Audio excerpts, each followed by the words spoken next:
Right, so welcome. This is my first ever video, and it's going to be a YouTube tutorial series where we look at making a game in Java.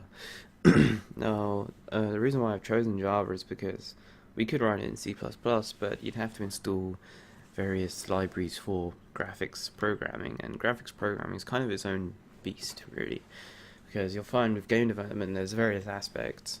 So the first thing you have to learn is programming. Then you have to learn like the kind of theory of games, how they work, and all that kind of stuff. Then, if you want your games to be 3D, you've got to learn a bit more math. You've probably also got to learn a bit of graphics programming as well, such as OpenGL is like an API for rendering graphics, or DirectX, or whatever. So in this series is just, we're not really going to be looking at the technology, like we're not going to be looking at the various languages we could use or the various APIs we could use to render graphics to the screen.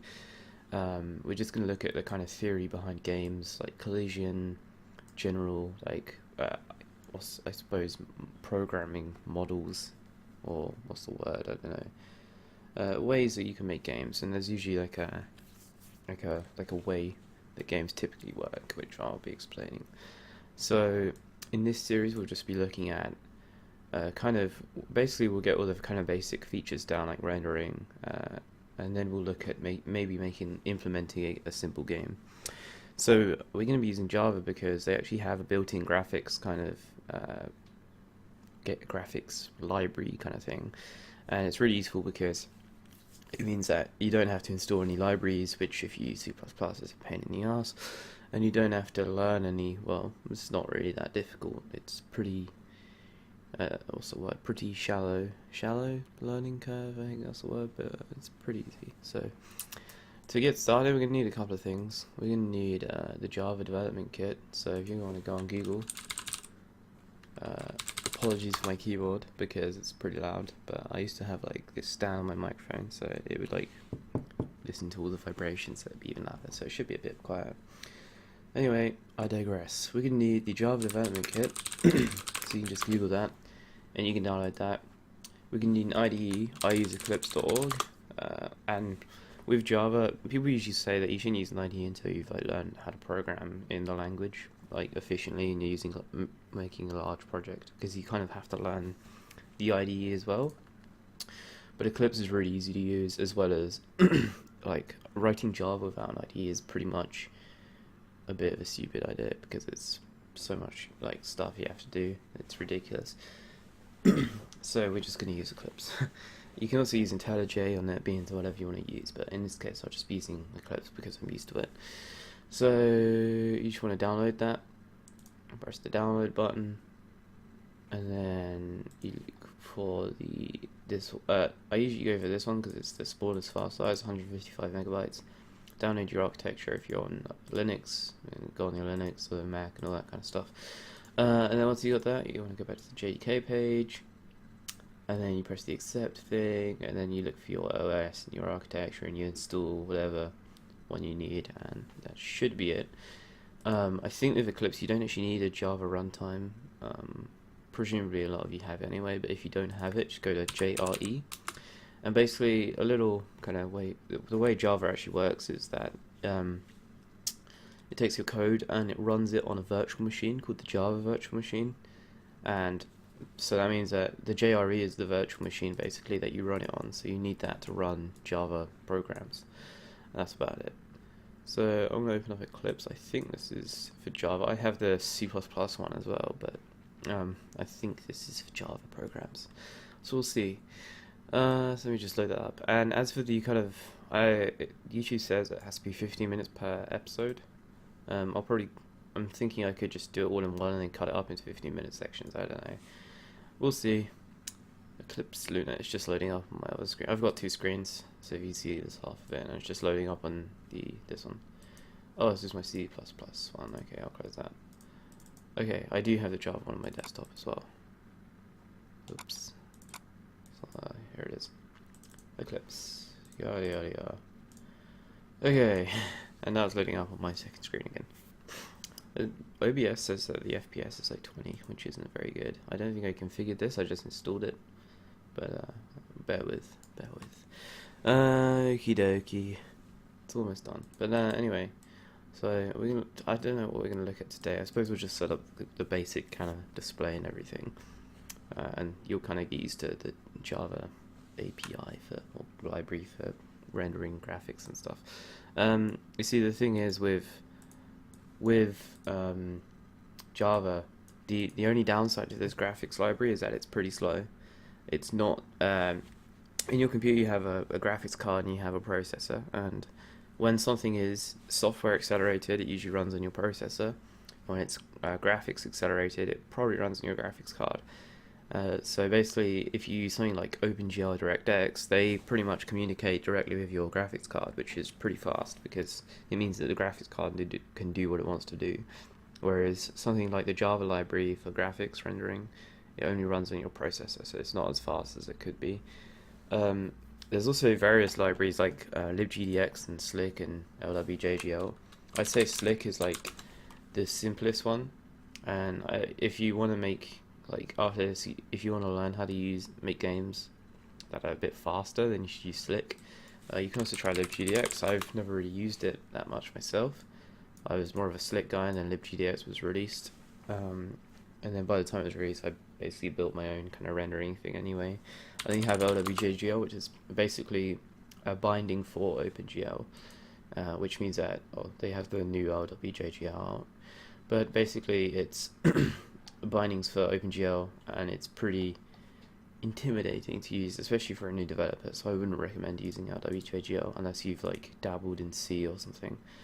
So anyway, we're going to make a new project, and we're going to go into the Java folder, Java project, press the next button, and then we're going to type in a name of our project, so we'll just call this game series, I don't know. And then you can choose what JRE you want to use. If you're using a Mac and you don't have 1.6 installed, 1.8 installed, it'll probably be 1.6. As well as if you want your game to run on Mac, I think they only support 1.6, which is ridiculous. So if you want your game to run on a Mac, then you should probably set that to 1.6. But I don't really care about Mac, so I'm just going to run it on 1.8. We press the finish button, and we can double click on this. I'm going to delete this. When you delete things in Eclipse, only deletes it from the view unless you check this. Then it will delete the actual folder. So I'm not actually deleting anything. Now, a few things when we set up. When I set up Eclipse, I like to have my outline down here, and the task list is pretty much useless. Make sure this perspective thing is on Java default. That's what I'm on now. You can see up here. So what we're going to do is we're going to make a new class, and then we're going to have a package. And I'm kind of presuming that you've all written some kind of programming language before. If you haven't, I suggest you learn a programming language. It'll benefit you pretty well, because it's pretty much it's definitely required. I'll probably do a series on programming in some kind of language at some point. Anyway, so we're going to make a package, and I'm just going to call this com.felix. And let's just do com dot whatever, I don't know. What's a good package name? I do my website, but it's kind of irrelevant. I'll do com dot, not Google, game.com, whatever, that'll do. I'm going to call the name of this class game. Fairly straightforward. So now basically when we want to set up, what we're doing is we're just setting up the graphics kind of rendering thing, which allows us to render graphics to the screen. So we're going to need a few things. First, we're going to need a canvas. So what I like to do is I like to extend the class with the canvas. You don't have to do this. You can make a canvas object like this, but I prefer extending it with the canvas. And then you need the constructor for the class. We need a main method, which is like the first method that's called by the virtual machine. And you see we get an error. This is just because we want to add the serial version, so I use the generated one because why not? We don't need to worry about this really, like what it means just yet.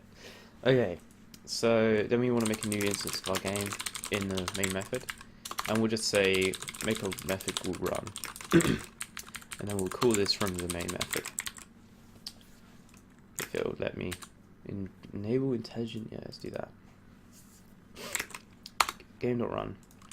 If I print out hello in the run method and we debug this, so you can press this one and this will run it, or you can press this one where it will run it with debug, so you can add like breakpoints and stuff. So I'm just going to run it normally, and it should say hello, and that means that we're okay. Okie dokie. So what we're going to need now is a frame, and basically a frame is like a window. So if you see this has a window, and Eclipse has a window as well. So we're going to make it like this, private JFrame frame, and we need to import this. And when I import something, I press Ctrl-Shift-O, and that just imports all the packages that it needs. And then we're going to need to set up our frame. So we're going to need like the basic structure for this class, and what we're going to need is an initialize method, which I'll explain what all of these mean, and then you're going to need an update method and a render method. Sometimes these are called tick, and this is called draw. I prefer update, render, and init. I'm pretty sure init is just standard. I haven't really seen anything other than init, other than like setup or something. So in the setup, in the init method, we're going to be initializing everything, and that's what it means. Initialize is where you initialize an object to a value. So this is where you want to do all of your initializations, and this will only be this method will only be executed once. So if you only need one JFrame, then you do it here. If you initialize the JFrame in the update method is going to be called a lot of times, so you don't want to do that. So in the init, we're going to call frame equals new JFrame. And then the JFrame has some built-in methods and properties that we're going to need. So we're going to need, basically, if I run this, it won't work, but I'll call init from the run method, and I'll run this, but I press F11, which runs it in debug mode, and you see it does nothing. So it creates our frame, but that's about it. So what we're going to do is we're just going to set it to visible, and we're just going to say that's true. So basically what this is doing is in the class JFrame there's a method called setVisible, and it's setting a boolean in the frame to true. That's all it's doing. So if I run this, it's not showing, and the reason for that is because we haven't got anything on our JFrame, and it hasn't actually got any sizes. So we have this canvas thing we created, and basically what we're going to do is we're going to put that inside of the JFrame. But first things first, we're going to set the size of the canvas, and I like to do this in the constructor. So in the constructor you write some noise outside, set preferred size, and it takes a dimension, and I'm just going to do a new dimension with the size of our game. So let's just say we want 800 by 600. And I'll talk a little bit about resolution later, but for now it's not too important. And what we can actually do is there's various other methods: set preferred size, minimum size, maximum size, and just size, which we're going to set anyway. And a little thing or optimization we can do, not really an optimization, is we can create a dimension here called size. Size equals new dimension here, and then we can just put size here. And then if we copy paste this about 3 more times, change this to minimum, that's maximum, and remove that. So it's preferred, minimum, maximum, and size. Doesn't matter what order, and that should set the sizes of our canvas. And then what we're going to do above the order here is actually really important. I'll explain why once it's set up.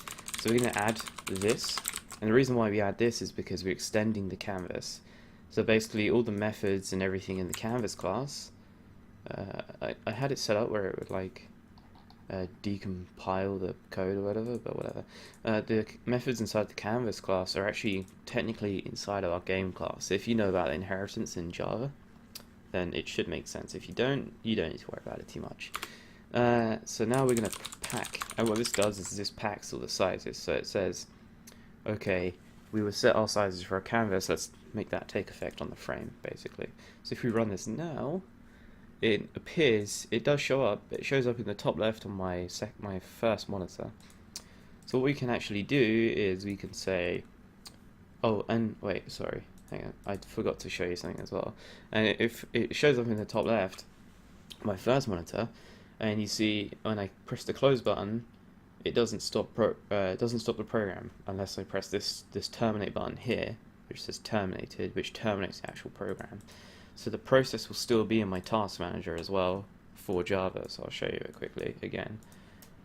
So I run the program, and then the process is for Java W is here, and I close this, and the process is still here. And then if I stop this, the Java W, you didn't really see it, but it's now gone. See, it doesn't show up in the applications, but that's fine. Okay, So how do we fix this? Basically what we do is we say frame.set default close operation jframe.exit on close. And basically what this does is this means that when we close, it will exit the entire application. And there is a better way to handle this, but I'll show you that later on in the series. Okay. Right, so frame set default close operation, yada yada. We also want to center the frame, so when it spawns in the center of our window. So to do that, we do frame.set location relative to null. So it means that we set relative to nothing and it will just center it. Now that worked, but it spawned on my first monitor, but if you run it at home, whatever you are, it should work. But I can't guarantee I can't show you it basically. And one last thing is that if I run this again, I can resize it, which isn't ideal because we haven't really set up any resizing stuff for our game yet. So basically, when we render our game, the canvas stays as 800 by 600, but the frame is being resized, and that's wrong because we want to change that, but we'll do that later. But for now, we can just say frame.set resizable false. And then we should have our frame rendered. You can't resize it. You can't like snap it to a different size, and when you close it, it terminates the program. So that's about it for now. I hope you enjoyed this episode. I'll be back later, and I'll be doing another episode straight after this video anyway, but thanks for watching. Bye bye.